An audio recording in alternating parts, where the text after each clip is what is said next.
Have a question, show that A1, A2 up to AN form an AP where AN is defined as AN equals to 3 plus 4N.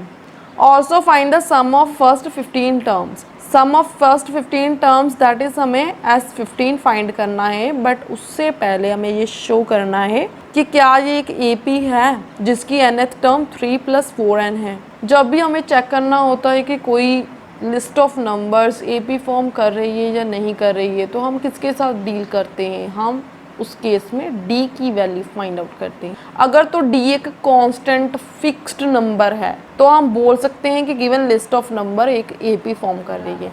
But अगर D की value किसी variable में आ रही है, जैसे कि इस केस में अगर D की value in term of N आ जाएगी, तो हम बोलेंगे कि ये एक AP नहीं है। तो चेक करते हैं हम D की वैल्यू कैसे निकालते हैं। D is a common difference. D की वैल्यू हम निकालते हैं AN+1 minus EN, that is हमेशा आगे वाली टर्म में से पहले वाली टर्म को माइनस कर देते हैं। जैसे कि A2 से A1 माइनस कर देते हैं, ऐसे अगर यहाँ पर A3 हो तो A3 से A2 माइनस करते हैं। ऐसे D की वैल्यू निकालते हैं ना, हमेशा सक्सेसिवली टू एडजेसेंट टर्म्स के बीच का डिफरेंस होता है D। तो हमेशा आगे वाली टर्म से पहले वाली टर्म को माइनस किया जाता है। दैट्स वाई जनरली हम D का फॉर्मूला कैसे लिखते हैं, AN+1 minus AN, that is N+1th term में से nth टर्म को माइनस करना। यहाँ पर भी अब हम यही करेंगे। AN हमारे पास गिवन है 3 plus 4N एंड AN+1 को कैसे लिखेंगे हम, यहाँ पर N है वहाँ पर N+1 लिख देंगे। 3 plus 4 N की जगह पे N+1 लिख देंगे। तो अब इसे सिंप्लीफाई करेंगे। 3 प्लस इस 4 को पूरी ब्रैकेट से मल्टीप्लाई करेंगे, इसे इसके साथ करेंगे तो 4N प्लस अगर इसे 1 के साथ करेंगे तो 4। तो 4 + 3 7 प्लस ये जो 4N है ये एज इट इज़। अब यहाँ पर ये कंफ्यूज नहीं होना कि मैंने 3 के साथ 4 को क्यों ऐड अप किया, इसे क्यों नहीं किया। देखो ये अकेला 4 नहीं है, इसके साथ N है और ये दोनों constant numbers independent of N है, तो इसलिए इन दोनों को मैं ऐड अप कर रही हूँ और 4N एक अलग टर्म है तो उसे मैं ऐसे एज इट इज़ लिख रही हूँ। ठीक है, तो अब देखो AN+1 की वैल्यू मेरे पास आ रही है 7 + 4N। ये AN है, ये AN+1 है। अगर इसे एक लिस्ट ऑफ नंबर्स में मैं लिखूँ तो A1 A2 up to AN and उसके बाद वाली टर्म होगी AN+1। ठीक है, ये सिर्फ मैं आपको समझाने के लिए लिख रही हूँ, इसे लिखने की ज़रूरत नहीं है। तो अगर हम चलें तो इसी सीक्वेंस में ये नंबर्स लिखे जाएंगे और अगर इस केस में मुझे D की वैल्यू को कैलकुलेट करना होगा तो मैं आगे वाली से पहली वाली टर्म को माइनस करूँगी, that is AN+1 minus AN करूँगी, राइट। तो भी यहाँ पर इनकी वैल्यूज़ को पुट करते हैं। AN+1 कितना है 7 + 4N माइनस AN कितना है 3 + 4N, ब्रैकेट डालेंगे क्योंकि माइनस है 3 + 4N।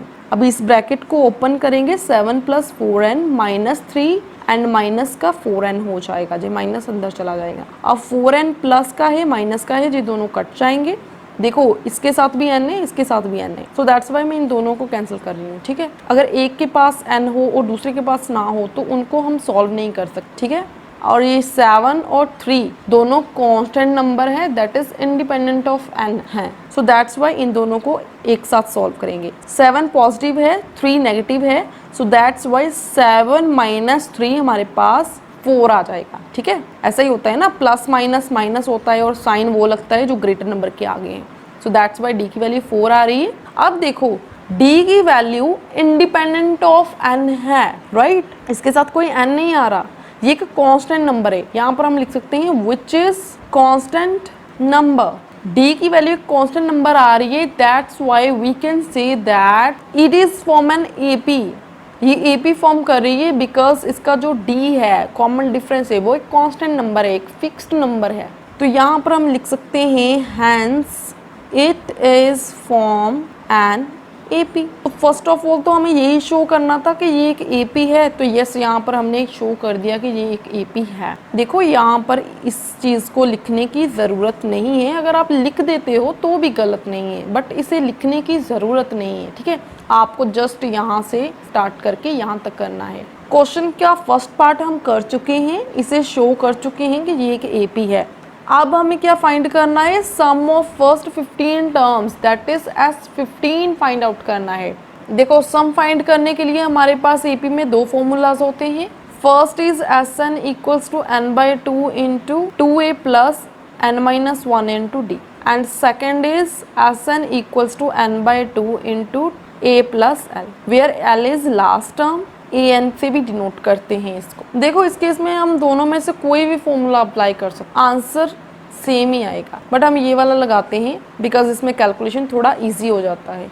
अगर हमें ये वाला फॉर्मूला अप्लाई करना है तो हमें कौन कौन सी टर्म चाहिए, फर्स्टली n की वैल्यू चाहिए, हमें फाइंड क्या करना है, S15 दैट इज n की वैल्यू कितनी है 15, तो यहाँ पर हम लिखेंगे n की वैल्यू कितनी है 15। ओके, सेकेंडली हमें मालूम होना चाहिए a की वैल्यू। देखो a की वैल्यू कहाँ से निकालेंगे हम, यहाँ से an में से। देखो अगर हमारे पास an equals to 3 plus 4n है तो a 1 किसके इक्वल होगा, n की जगह पे 1 पुट कर देंगे ना, 3 प्लस 4 इंटू n की वैल्यू 1, तो यहाँ से देखो 3 प्लस 4 1 ज़ा 4, 3 प्लस 4 इक्वल्स टू 7, तो a1 कितना आ रहा है 7, AP की फर्स्ट टर्म कितनी आ रही है 7, तो यहाँ पर a की वैल्यू कितनी है 7, n भी हो गया a भी हो गया। अब हमें लास्ट टर्म की वैल्यू चाहिए। देखो लास्ट टर्म को an से भी डिनोट करते हैं हम, राइट, तो यहाँ पर हम लिख सकते हैं l इक्वल्स टू an किसके इक्वल है 3 प्लस 4n, 3 प्लस 4n।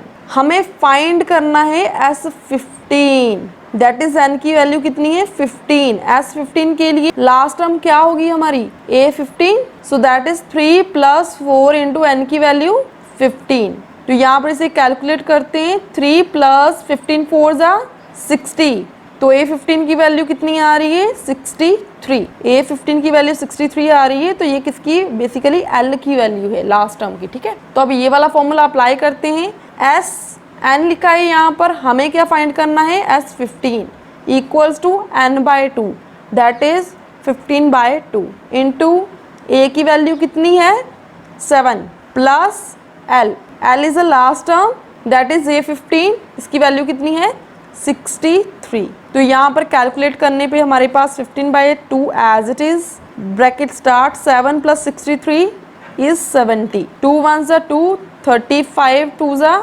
70, तो 15 और 35 को मल्टीप्लाई करेंगे तो यहाँ पर S15 की वैल्यू हमारे पास आ रही है 525, so this is our answer.